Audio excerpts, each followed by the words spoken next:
Assalamualaikum warahmatullahi wabarakatuh.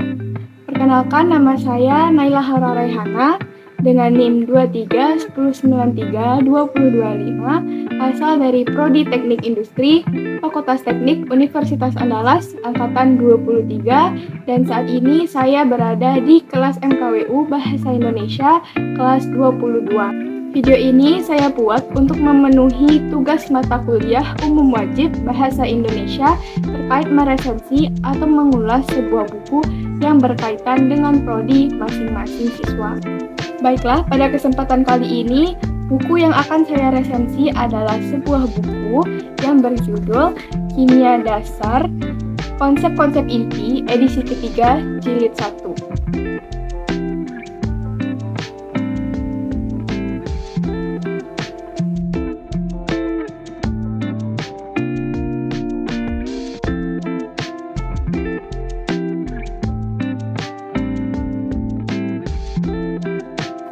Mata kuliah Kimia Dasar merupakan salah satu mata kuliah wajib di Teknik Industri, Prodi Teknik Industri semester pertama. Dan saat ini saya sedang memiliki buku Kimia Dasar karya Raymond Chang. Raymond Chang adalah seorang profesor asal William University yang juga merupakan seorang penulis buku.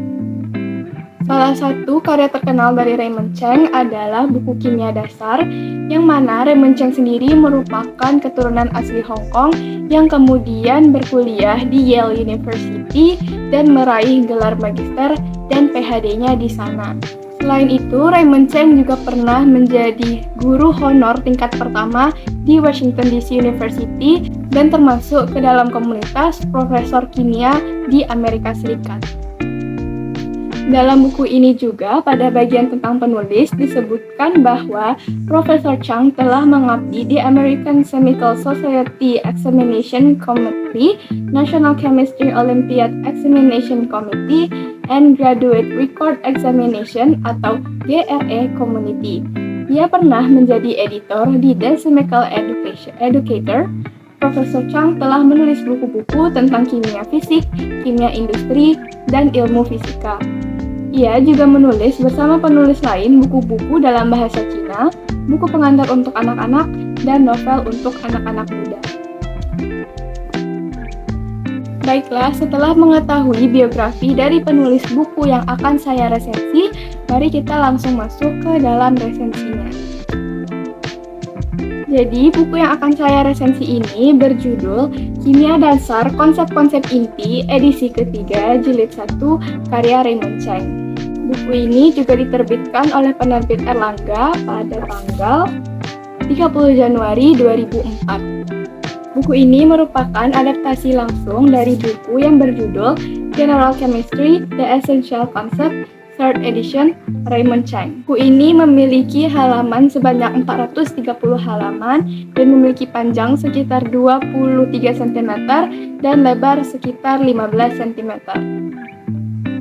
Buku ini terdiri dari 12 bab, yaitu bab 1 terkait pendahuluan, bab 2 terkait atom, molekul, dan ion, bab 3 terkait stoikiometri, bab 4 terkait reaksi dan larutan dalam air, bab 5 terkait gas, bab 6 terkait hubungan energi dalam reaksi kimia, bab 7 struktur elektron atom, bab 8 tabel periodik, bab 9 ikatan kimia 1, ikatan kovalen, bab 10 ikatan kimia 2, geometri molekul dan hibridasi orbital atom, bab 11 pengenalan kimia organik, dan bab 12 gaya antar molekul dan cairan padatan.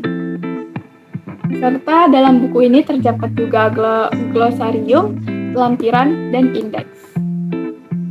Bab 1 pada buku ini bercerita tentang pendahuluan terkait ilmu kimia, metode ilmiah, penggolongan materi, sifat-sifat kimia dan sifat-sifat dasar kimia dan fisika, serta hal-hal dasar yang bersifat kimia lainnya. Bab 2 terkait atom, molekul, dan ion itu berbicara tentang teori atom, struktur atom, nomor atom, tabel periodik, molekul dan ion, rumus kimia, rumus nyawa ionik, dan lain-lain. Sedangkan bab 3 terkait stoichiometri itu berbicara tentang massa atom, persen komposisi nyawa, penurunan rumus empiris melalui percobaan, reaksi kimia dan percobaan kimia, dan lain-lain.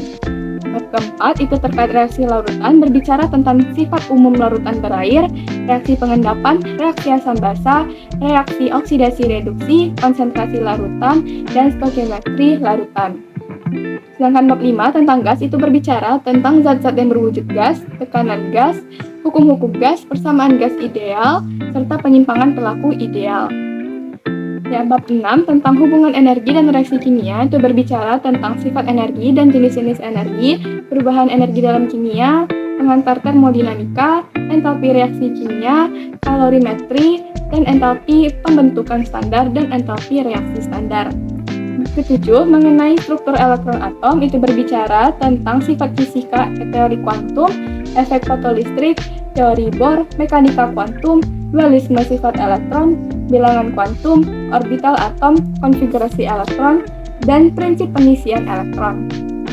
Bab ke-8 terkait periodik itu berbicara tentang perkembangan tabel periodik, penggolongan tabel periodik, energi ionisasi, dan afinitas elektron. Bab 9 terkait ikatan kimia 1, ikatan kovalen berbicara tentang lambang titik Lewis, ikatan kovalen, elektronegatifan, penulisan struktur Lewis, muatan formal dan struktur Lewis, konsep resonansi, pengecualian aturan oktet, dan energi ikatan. Bab 10 terkait ikatan kimia 2, geometri molekul, dan hibridasi orbital atom berbicara tentang geometri molekul, momen dipol, teori ikatan valensi, hibridasi orbital atom, hibridasi dalam molekul yang mengandung ikatan rangkap 2 dari ikatan rangkap 3, teori orbital atom, dan lain-lain. Bab 11 terkait pengenalan kimia organik itu berbicara tentang penggolongan senyawa organik, hidrokarbon alifatik, hidrokarbon aromatik, kimia gugus fungsi, dan kekiralan molekul atau aturan tangan panas pada molekul. Yang terakhir, bab 12 terkait gaya antar molekul dan cairan dan padatan berbicara tentang teori kinetik molekul cairan dan padatan, gaya antar molekul, wujud cair, struktur kristal, ikatan dalam padatan, perubahan fisika, dan yang terakhir diagram fasa. Menurut saya, kelebihan yang saya dapat setelah membaca buku ini bahwa buku ini sangat bagus dan dikemas dalam bahasa yang baik walaupun buku ini sudah melalui proses penerjemahan. Tetapi bahasa yang digunakan itu masih tergolong bagus sehingga mudah dimengerti oleh para pembaca. Selain itu, pada buku ini terdapat gambar-gambar atau ilustrasi yang mempermudahkan kita untuk memahami materi-materi tertentu. Selain itu, buku ini juga menyajikan contoh soal pada setiap submaterinya. Selain dari kelebihan-kelebihan yang sudah saya sebutkan sebelumnya, terdapat beberapa kekurangan dalam buku tersebut.